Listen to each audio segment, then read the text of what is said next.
Gracias. Gracias, Antonio.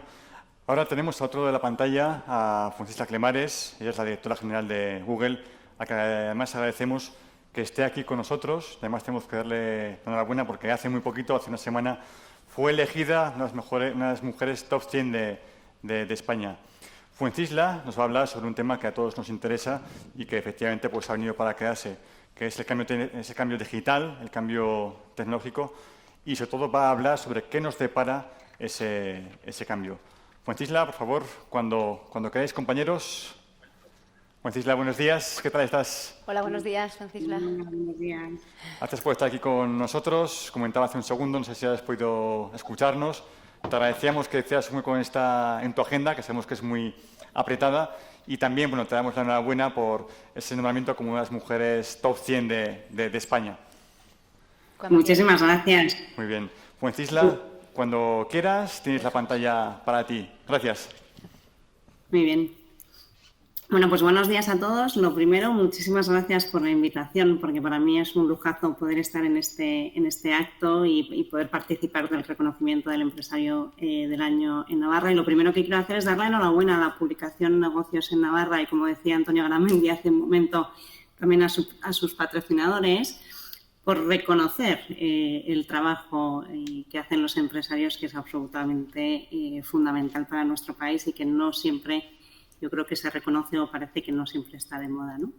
Lo que yo quiero hacer hoy, me han dado 20 minutos y por lo tanto va a ser una exposición muy breve, es hacer una reflexión muy rápida de qué está pasando a nivel del cambio tecnológico, ¿no?, que estamos viviendo, pero sobre todo y teniendo en cuenta que lo que yo tengo delante es una audiencia pues llena de empresarios, ¿no?, que están preocupados por sus empresas.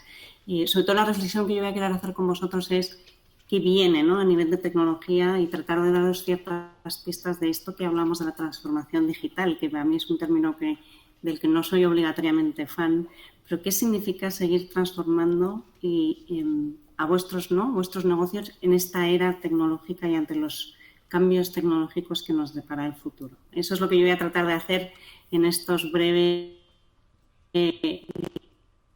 Me encantaría estar presencialmente con vosotros, pero bueno, yo creo que digitalmente va a funcionar también muy bien, ¿no? Entonces, lo primero, y por poner un poquito de contexto, nosotros siempre decimos, y yo creo que todo lo habéis experimentado, la visión que nosotros tenemos desde Google, desde la tecnología, la verdad es que con esta pandemia nosotros decimos que se ha visto más viva que nunca, ¿no? Desde Google siempre decimos que la tecnología está aquí para hacernos la vida más fácil a todos, y yo creo que, como decía, en estos meses de pandemia, pues realmente yo siempre digo que ha sido nuestro salvavidas, porque nos ha permitido estar conectados, nos ha permitido en muchísimos casos poder teletrabajar, ¿no?, y mantener muchísimos empleos, nos ha permitido tener a los niños conectados con las escuelas y seguir aprendiendo y seguir estudiando, y nos ha permitido pues hacer muchísimas cosas en casa, ¿no?, entretenernos, hacer deporte, hacer muchas cosas que antes pensábamos que quizá no era tan necesario si queréis hacerlo virtualmente, ¿no? Y hemos descubierto una nueva faceta de la tecnología. Pero también cuando hablamos a nivel de negocio, la tecnología también ha sido el salvavidas de muchos negocios, ¿no? Antes hablábamos de cuántos negocios han perdido un 80% de las ventas, pero yo la reflexión que os quiero hacer también con el impulso tan espectacular que ha sufrido el e-commerce, como aquellos negocios que estaban preparados digitalmente, y, por ejemplo, me refiero que tenían una página web y que eran capaces de vender online, cómo han sido capaces de mitigar una parte relevante de esa pérdida que estaban teniendo en su mundo tradicional, ¿no? Aquí tenéis, y os comparto los datos de la penetración del e-commerce en España, y para que veáis, ¿no?, que cuando siempre decimos, oye, es que hemos ganado en 5 años, hemos progresado digitalmente lo que solemos hacer en un año, yo creo que estos datos lo demuestran muy bien. Esta es la penetración de e-commerce en España según eMarketer en los últimos años, y fijaros que venimos ganando algo menos de un punto de participación del e-commerce al año, y que en cambio este año prácticamente hemos ganado 4 puntos, ¿no? La pregunta que me hacen todos es, Francisla, ¿esto se va a regularizar después de la pandemia? ¿Esto qué va a pasar? Y yo os diría que creo que va a haber cierta regularización, pero por supuesto no vamos a volver a la casilla que teníamos, ¿no? A la casilla de salida, ¿no? A la que teníamos en 2019. Lo que estamos viendo es que muchas de estas tendencias se están consolidando. Aquellos que se han animado, ¿no?, a probar esa venta online, aquellos que se han hecho su lista de la compra en el supermercado online, que es la mayor barrera para comprar y que han probado que funciona, la hipótesis que nosotros tenemos es que van a seguir comprando online. Hay algunas categorías, como puede ser la moda, que bajará un poquito, pero en la medida también en que las compañías están ajustando y están redimensionando sus canales de venta, vamos a ver, yo creo que una nueva aceleración.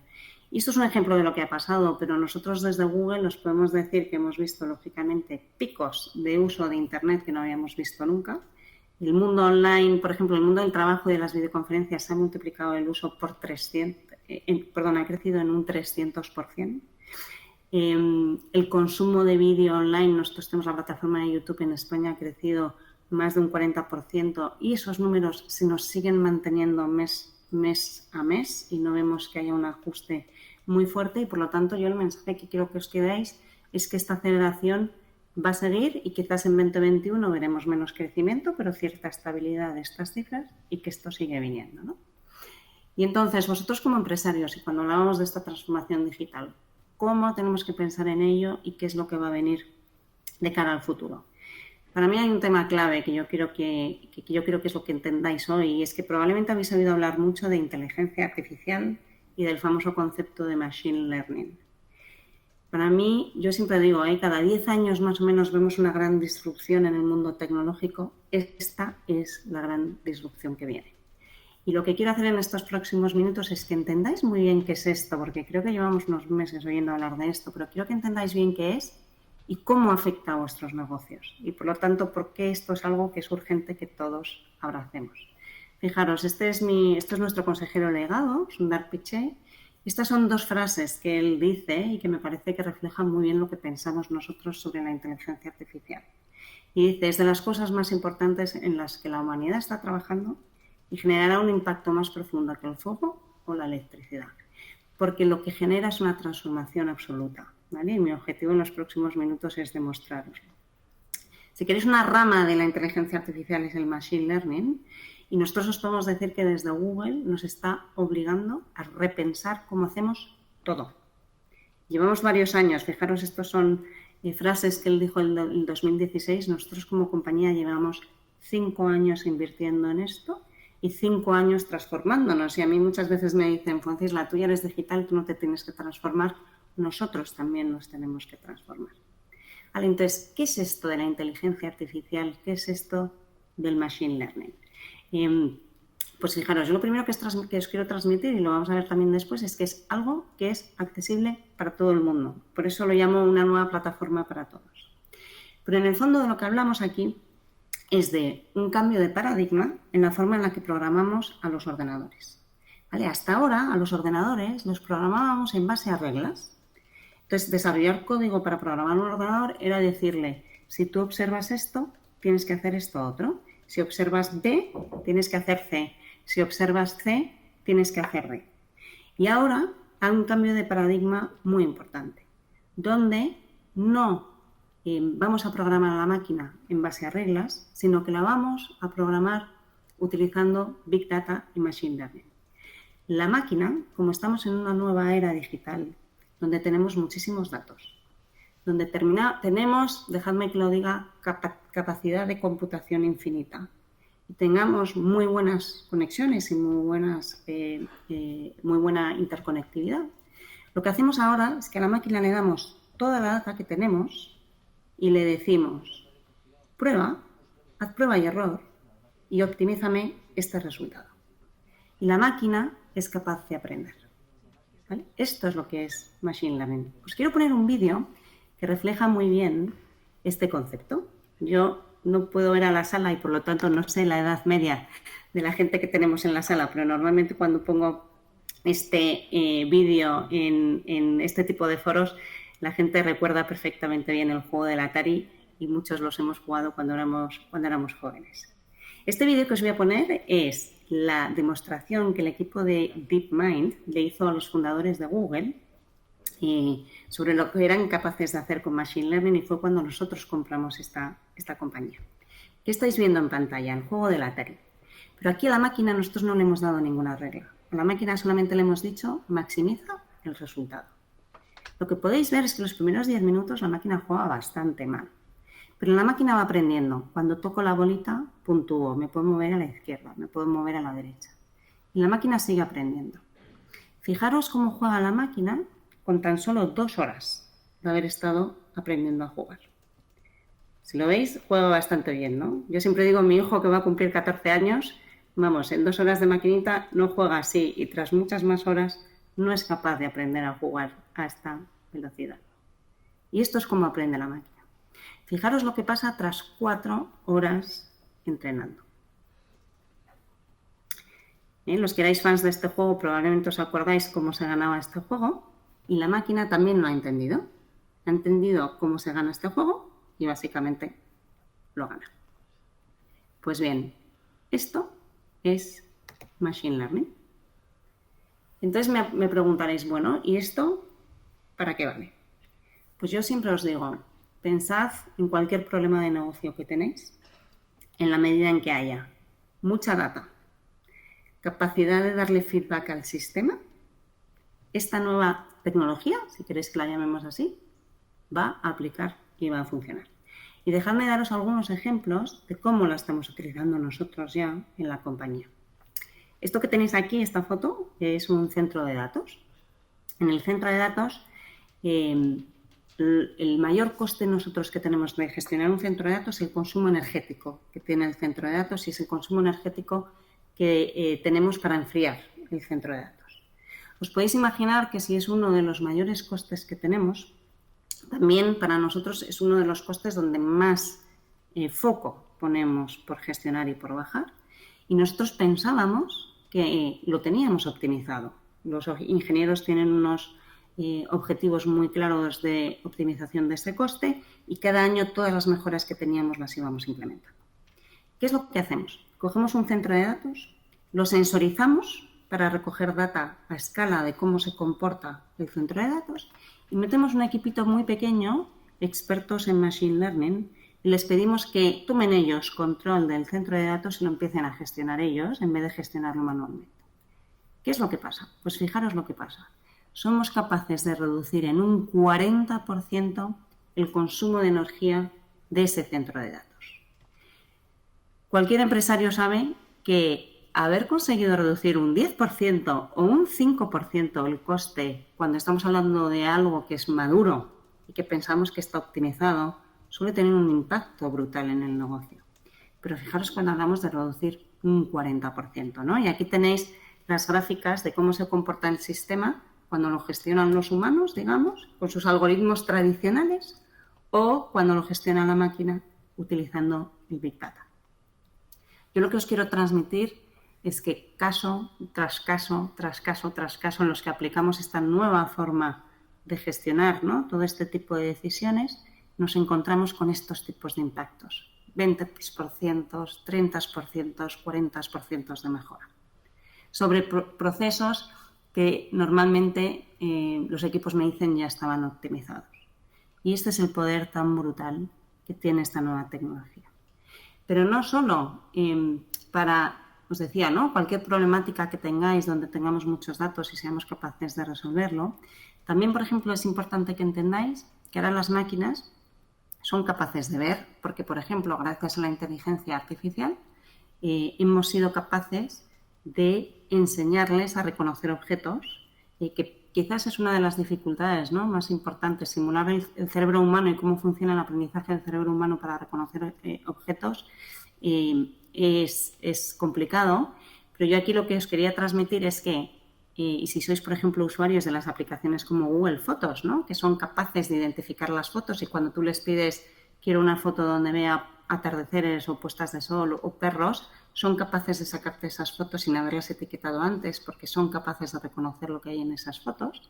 Nosotros estamos aplicando ahora esa tecnología, por ejemplo, al mundo de la salud y trabajando con radiólogos somos ahora capaces de detectar el cáncer en los escáneres antes que el ojo humano y antes que el propio radiólogo.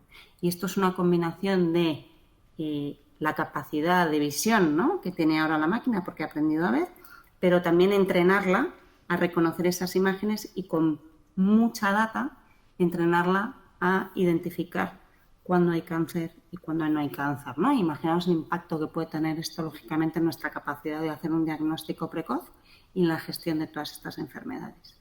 Y no me puedo entretener mucho más, pero pensad que las máquinas ahora también hablan y que muy pronto van a ser capaces de entender muy bien a las personas y en muchos idiomas y ser capaces de responder, si las entrenamos bien, a determinadas cuestiones muy, muy específicas, ¿no? Y con todo esto, ¿qué? ¿No? ¿Y qué hacemos? Y muchos estaréis pensando, ya, pero yo tengo una empresa pequeña y yo no soy capaz de acceder a esa tecnología. Para mí la gran noticia y la buena noticia es que sí que tenéis acceso a estas tecnologías, ¿vale? Porque ¿qué es lo que pasa? ¿Qué estamos haciendo las grandes tecnológicas? Las grandes tecnológicas estamos invirtiendo muchos recursos en generar modelos de machine learning y en entrenarlos. El caso es que os ponía hace un momento, ¿no? Desarrollar un modelo de machine learning para que una máquina sea capaz de identificar fotos, es verdad que no está al alcance de cualquiera. A nosotros nos ha costado años, nos ha costado tener muchos expertos en machine learning y, sobre todo, nos ha costado tener millones de fotos etiquetadas para poder entrenar a ese sistema y darle feedback. Entonces, lógicamente, cualquiera de vosotros, esto es algo a lo que no podéis permitiros desarrollar. Pero eso no quiere decir que no podáis tener acceso a esta tecnología, porque lo que están haciendo compañías como la nuestra es esos algoritmos que ya están entrenados, ponerlos a disposición de todas las compañías a través de nuestras plataformas cloud. Y por lo tanto, dar acceso a esas tecnologías a millones, ¿no?, de empresas que no tienen las capacidades necesarias para desarrollar esos algoritmos. Sí que necesitáis tener las capacidades necesarias, equipos que entiendan cómo trabajar con estos algoritmos, que ya están entrenados, que entiendan qué casos de uso queremos desarrollar en nuestra compañía en base a estos algoritmos y que vosotros le metáis vuestra data y vuestras problemáticas y que os ayuden a tomar mejores decisiones. Es una tecnología que es ahora mismo accesible a todo el mundo y que además se pagará por uso, ¿no? Y en esa transformación y en esa migración que están haciendo las empresas al cloud, hay una parte que la hacen porque es más eficiente, porque es más seguro trabajar en la nube, pero hay una parte muy importante en la que esas compañías están migrando al mundo cloud porque es absolutamente transformador, porque te dará acceso a todas estas tecnologías, ¿no? Entonces, cuando pensamos en la transformación, esa mal llamada, como os decía, transformación digital de nuestras compañías, ¿qué hacemos con todo esto, ¿no? Muchos me dicen, Francisca, vale, con todo esto, ¿yo por dónde empiezo? ¿Qué es lo que tengo que hacer? Y en los pocos minutos que me quedan, yo os quiero dar un poquito los pilares, ¿no?, de cómo pensar en esta transformación digital. Y yo siempre os digo que aquí lo que tenemos que seguir haciendo es adaptarnos a nuestro consumidor, que es un consumidor cambiante, y adaptarnos rápido, porque el mundo y la transformación digital van muy rápido. Entonces, lo primero que tenéis que pensar es cómo, gracias a toda esta tecnología, transformo mi modelo comercial, ¿vale?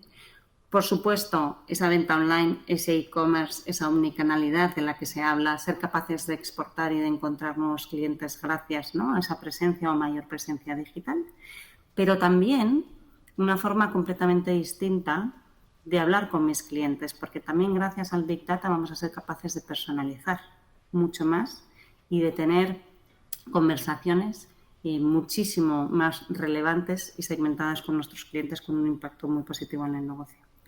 Segundo tema, y creo que lo habéis visto probablemente bastante claro con los ejemplos que os he puesto de Machine Learning, cómo gracias a toda la tecnología vamos a optimizar nuestras operaciones, y ahora os voy a poner algunos ejemplos. Y finalmente, cómo seguimos innovando y desarrollando propuestas de valor, ¿no?, y experiencias ganadoras para poder seguir siendo muy competitivos en este entorno. Lógicamente, para conseguir esto, tenemos que hacer una transformación profunda de nuestra cultura, de la forma en la que trabajamos, y tenemos que tener a nuestra organización totalmente preparada para operar a escala. Para mí aquí un tema muy importante, ¿no? Hacer lo que yo os he explicado con un centro de datos, coger un caso de uso, aplicar Machine Learning, no es complicado y ya hay bastantes empresas en España haciendo esto. Lo complicado, pero donde yo creo que también está la ventaja competitiva, es ser capaces de hacer esto a escala. Es decir, de que todos los procesos y todas las decisiones de negocio donde es susceptible utilizar estas tecnologías, integrarlas y conseguir todas las mejoras que nos van a traer. Y si queréis un poquito para terminar, os pongo algunos ejemplos. Fijaros, aquí sencillamente yo os hablaba de transformar el modelo comercial. Lo primero muchas veces es tener presencia digital, tener una página web, vender online, y aquí lamentablemente, bueno, pues en España todavía estamos por detrás, ¿no? Entonces, como veis, todavía tenemos un 21% de empresas que tienen y que venden vía web, y solamente un 7% que utilizan esa web para exportar y para captar nuevos mercados, ¿no? Yo creo que aquí tenemos una oportunidad única de seguir creciendo y de seguir viendo Internet, ¿no? Internet es nuestra pantalla, nuestro escaparate al mundo, y poder salir fuera a capturar nuevos mercados, ¿no?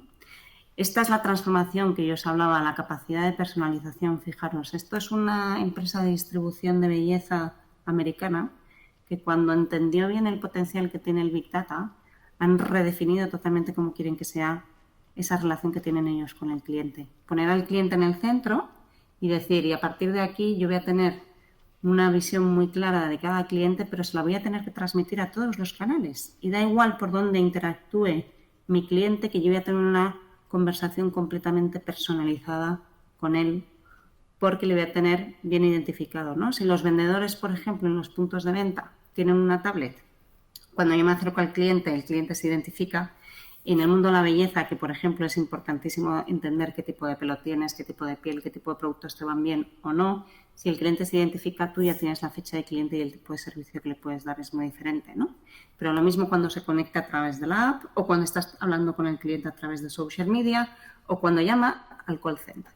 Y la idea es que toda esa información del cliente esté en un único repositorio y podamos tener una única conversación con el cliente, ¿vale? Esa es la visión. Llegar a eso, pues nos requiere cambio de infraestructuras, tener una única visión del cliente, nos requiere hacer mucho trabajo.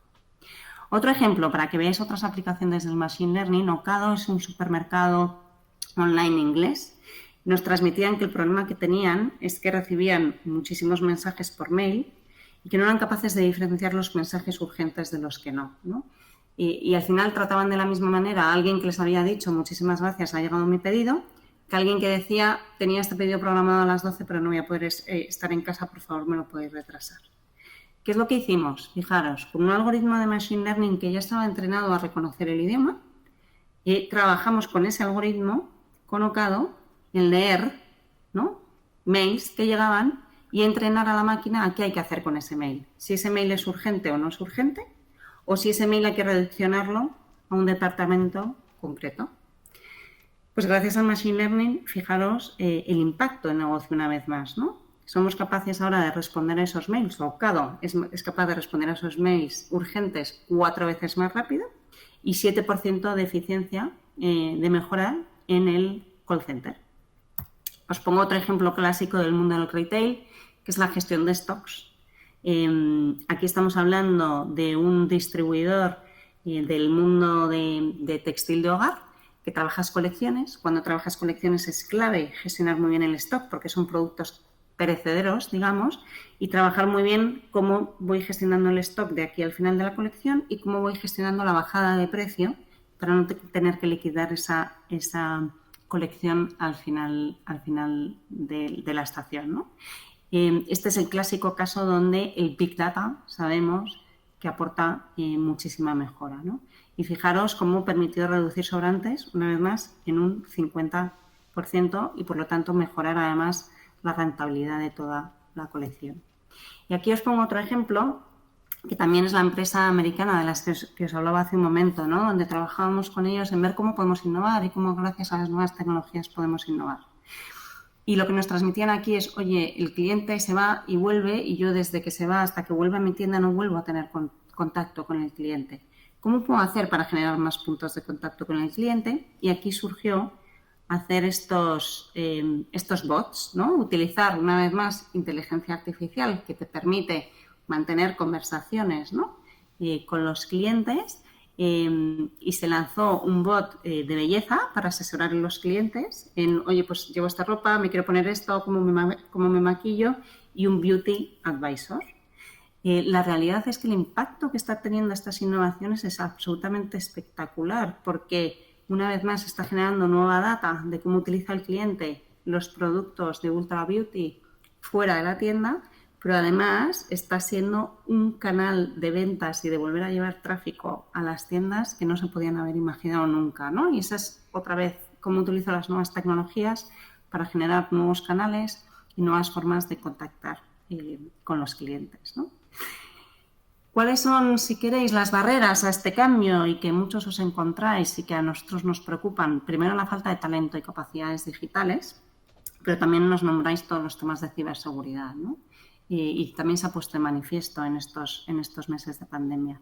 Yo, en cuanto al talento, lo que os quiero transmitir es que mi experiencia trabajando con muchas empresas grandes es que la gente es capaz de reciclarse y es capaz de aprender. Entonces, creo que es muy importante poner en marcha planes de upskilling y de reskilling de vuestra fuerza de ventas y que penséis muy bien cuáles esos conocimientos, ¿no?, nuevos que tienen que tener en digital, pero también vosotros como empresarios tenéis que ser capaces de tener esta visión, ¿no? Entonces, ¿cómo os tenéis que informar en estas cosas que están pasando y que os permita marcar, ¿no?, cuál es la visión para vuestra empresa, cuál es ese proyecto de transformación que tenéis que abordar, ¿no? Y cuanto a la ciberseguridad, para mí lo primero es generar, si queréis, inquietud, porque todavía muchas empresas no son conscientes de lo importante que es esto y que sepáis que el punto normalmente el eslabón más débil suele ser los empleados. La mayoría de los ciberataques se cuelan a través de los dispositivos de los empleados porque no tienen contraseñas seguras y, una vez más, la formación de la fuerza de ventas suele ser crítica aquí. Y, lógicamente, sistemas. Tener una infraestructura de sistemas mínimamente bien establecida y cierta tecnología es fundamental, pero, una vez más, la formación de la fuerza de venta, de la fuerza laboral es crítica y que tengan buenas prácticas en el mundo de ciberseguridad, ¿no? Y que, por lo tanto, y si os acordáis cuando os pintaba yo los 3 pilares de los que tenéis que hacer y abajo os ponía, ojo, que esto va de personas, aquí hay que hacer un cambio cultural muy, muy importante. Si estamos hablando de la importancia del dato, de tener una visión única de cliente, y mi experiencia me dice que la empresa española seguimos trabajando demasiado en silos.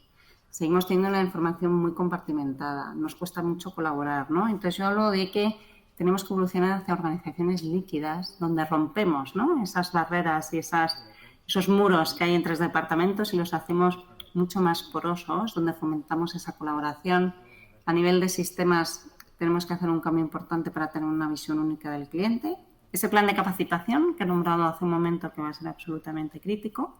Y tened en cuenta también que en este viaje, ¿no?, en este nuevo viaje vais a necesitar otros compañeros de viaje, ¿no? Y que hay un ecosistema en digital que se está desarrollando en España, particularmente, que es tremendamente rico, pero lo que tenéis que pensar es quiénes son esos nuevos partners, quiénes son esos nuevos socios que me pueden ayudar a hacer este viaje, y no siempre serán esos partners con los que estáis acostumbrados a trabajar. Así que os animo que salgáis ahí fuera, que habléis, ¿no?, con terceros, que os forméis y que veáis cómo se avanza.